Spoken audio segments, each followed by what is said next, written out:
Welcome to the Deep Dive Canada, the podcast where we explore Canadian history, stories, and mysteries in a fun and engaging way. Today, we're taking a journey across the map of Canada to uncover the surprising stories behind how our provinces were formed and how the country could have looked very differently. Let's dive in. You know, when you look at that familiar shape of Canada today, all 13 provinces and territories, it just feels so permanent, so solid. Right. Like it was always meant to be this way. Exactly. But the truth is, the map as we know it was incredibly fragile for decades. I mean, every single border, every province joining the Federation, it involved these high-stakes political dramas, some near-catastrophic financial decisions. And the whole thing often came down to just razor-thin margins. Absolutely. And that's why we're doing this deep dive. The material we've got really shows how this map wasn't shaped by inevitability. It was shaped by these shocking close calls and conditional agreements. So our mission is to explore the Canada that almost happened. A nation that, could have had independent countries on its eastern flank, or maybe been swallowed up by the U.S. in the west. It's so crucial to understand that nation building is this messy, transactional business.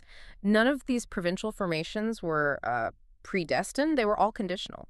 Conditional on huge investments, massive promises, or just escaping imminent financial ruin. Okay, so let's unpack this. Where's a good place to start? I think the Atlantic coast seems like the most complex. I agree. When we talk about Confederation, most people just think 1867. But the surprising thing about Newfoundland and Labrador is that they actively resisted joining for over 80 years. 80 years. They had their own government, their own unique history, a really strong sense of independence. But that pride, as strong as it was, couldn't fight off what was coming. No. History had other plans. By the 1930s and 40s, Newfoundland was just reeling. The Great Depression hit them brutally hard, and their debt was simply unmanageable. They actually had to revert to being ruled by a British commission, didn't they? They did. Their own local government was fiscally bankrupt, unstable. They were in such a deep hole that they essentially forfeited their democratic self-rule just to stabilize the finances. Wow. So the only way forward was to find a bigger economic partner.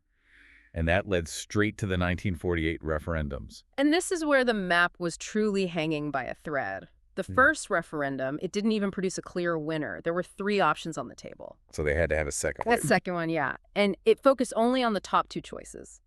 Independence versus joining Canada. And the result of that second decisive vote, it was unbelievably close. Unbelievably. Only 52% voted in favor of joining Canada. 52%. Think about that margin. It's a difference of just, 6,000 votes?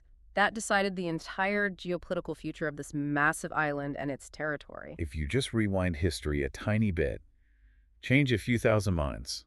We could easily be talking about Newfoundland as a sovereign nation today, maybe a struggling island state, but with its own currency, its own embassies, its own border control, the map would just be dramatically different. That one vote, it really gives you chills. Now, let's shift a little south to Prince Edward Island. They also said no in 1867. Right.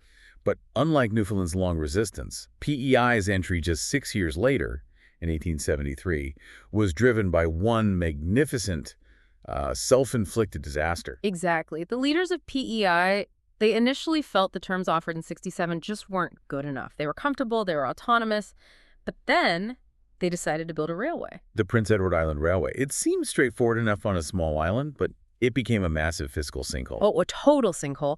The cost overruns were just staggering. They issued bonds to finance it, and by the early 1870s, the debt had exploded. It was crippling the entire colonial budget. So this railway became a monument to fiscal mismanagement. It did, and Canada was just sort of waiting in the wings. They saw their chance.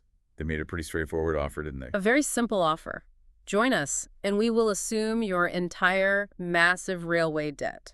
So it wasn't an ideological entry. It was a debt bailout. Pure and simple. The leaders of PEI had run out of options. They accepted the deal in 1873. It's a real aha moment, The island's entry was driven less by a desire for unity and more by the cold, hard need to escape the interest payments on a train track they couldn't afford. So those are our maritime close calls. Let's make a huge geographical leap now all the way west to the prairies.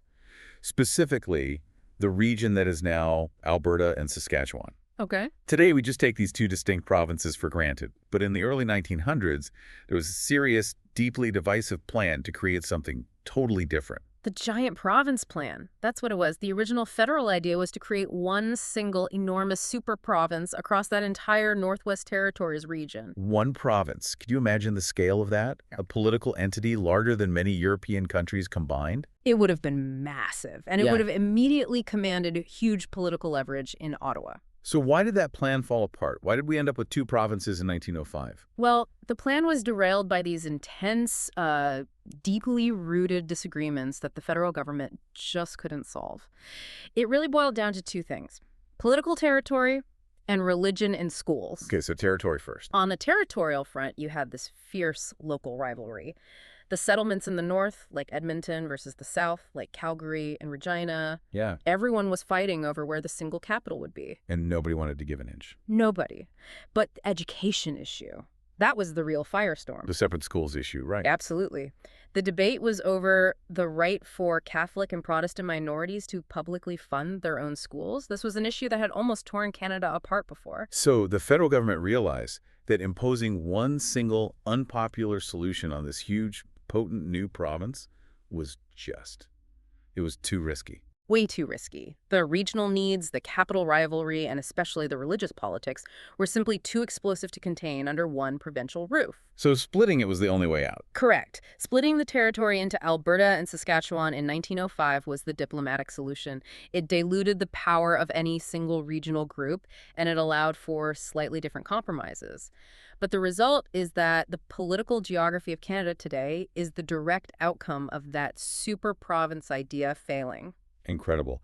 Okay, let's pivot one last time, all the way across the country to the Pacific Coast, British Columbia. In the 1860s, BC was just estranged from the rest of Canada. Estranged is an understatement. If you were in Victoria trying to talk to Ottawa, your message had to go south by ship to San Francisco, then by telegraph across the U.S., and then north into Canada. It took months. They were just this tiny, isolated colony. And struggling, especially after the gold rush started to fade. And that isolation created a huge geopolitical vacuum, which, historically, the United States was always ready to fill. Precisely.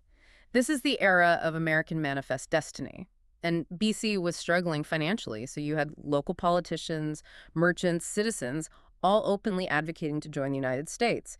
They saw economic viability south of the border, not thousands of miles east. The threat of losing the entire Pacific coast was real. Alarmingly real for the young Canadian Dominion. So Canada faced this existential problem. How do you secure a territory that's thousands of miles away, separated by impassable mountains? You have to promise the impossible, and crucially, you have to deliver. The unavoidable deal, secured in 1871, was the commitment to build a transcontinental railway. The Canadian Pacific Railway. Connecting the Pacific coast to eastern Canada within 10 years. This wasn't just infrastructure, it was a desperate act of nation building. We often hear about the railway in economic terms, but the sources make it clear that securing BC was the ultimate geopolitical reason for it. It was! That promise was the only thing that could counter the gravitational pull of the United States. And the cost was immense. Not just financially, but the human cost, too. Staggering. The timeline slipped dramatically. The promised 10 years became 14. The last spike was finally hammered in 1885.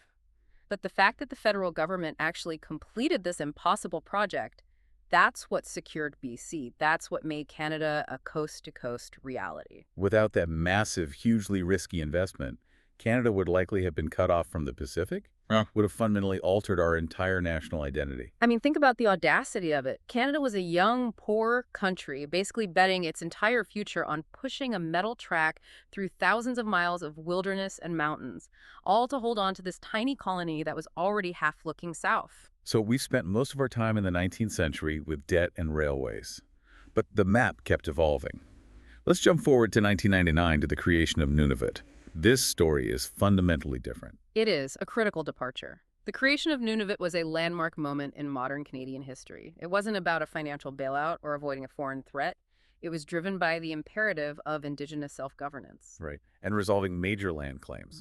This wasn't about convincing people to join. It was about restructuring the map to empower the people who had always been there. And what was the framework that made that possible? The foundational document was the Nunavut Land Claims Agreement, signed in '93. It was the largest land claim settlement in Canadian history. It created a distinct political territory where the majority of the population are Inuit. So Nunavut didn't just change the physical boundaries, it changed the very nature of governance in Canada. Exactly. It served as this powerful modern example of self-determination and inclusion. It showed a shift from the necessity-driven politics of the 19th century The railway debt and the American threats. to a 20th century negotiation based on cultural identity, historical rights, and recognizing the need for Inuit communities to have a direct voice in their own political destiny. So if we put this all together, the votes, the debt, the railways, the self-governance, let's try to visualize that alternate Canada that was always just lurking below the surface. Well, you might see a map where Newfoundland is a separate, struggling nation in the North Atlantic. And in the middle of the country, a single monolithic prairie superprovince dominating federal politics. And the entire Pacific coast, from Vancouver Island up, belongs to the United States. Tiny PCI could have stayed an independent, debt-ridden island. It just underscores the incredible fragility of the country we know. Our political geography is a direct result of every one of these specific moments. That razor-thin 52% vote in Newfoundland. PEI's railway debt, the failure to solve the school issue in the prairies, that near-impossible promise to secure BC. It shows that our stability is really just the accumulation of yesterday's conditional agreements. That's a great way to put it. It's a reminder that political boundaries are not carved in stone. They're drawn in ink, and, ink can smudge. Which raises an important question for you, the listener, to consider. If massive financial crises and geopolitical necessities shaped our current map, what potential future deals? Maybe surrounding the rapidly changing geopolitics of the Arctic, or new resource conflicts, or even further calls for regional autonomy. What might still hold the power to reshape the map of Canada again? Boundaries are always open to negotiation. Something to think about. Thanks for listening to The Deep Dive Canada. If you enjoyed this deep dive into the secret stories behind Canada's provinces, don't forget to comment, like, and subscribe for more episodes just like this. See you in the next deep dive.